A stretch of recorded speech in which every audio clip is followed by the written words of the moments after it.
So జనరల్గా dry skin వాళ్ళకి ఏమవుతుంది అంటే కేకి ఫినిష్ వస్తుంది, క్రాక్స్ వస్తాయి, పౌడర్గా కనిపించే ఛాన్స్ ఉంటుంది.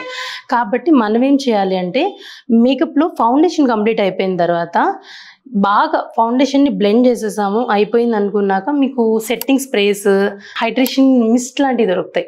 అంటే హైడ్రేటింగ్ మిస్ట్ కానీ సెట్టింగ్ స్ప్రే కానీ దొరుకుతాయి.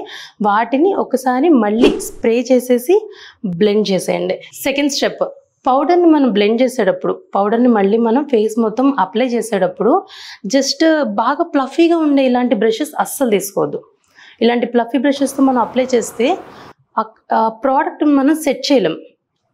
మన కింద ఉన్న ఫౌండేషన్ని సెట్ చేయడానికి కదా మనం పౌడర్ని వాడుతున్నాము. ఇలాంటిదంతా మనం ఎక్కువ ప్రెషర్ ఇవ్వలేం.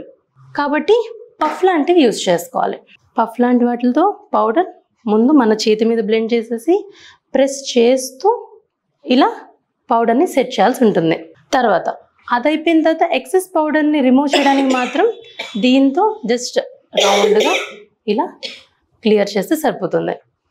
అండ్ ఆల్సో ఎక్సెస్ పౌడర్ని రిమూవ్ చేయకపోతే ఆ ఎక్స్ట్రా పౌడర్ ఏదైతే ఉందో అది కూడా కాసేపటికి కేకి ఫినిష్ ఇచ్చే ఛాన్స్ ఉంటుంది.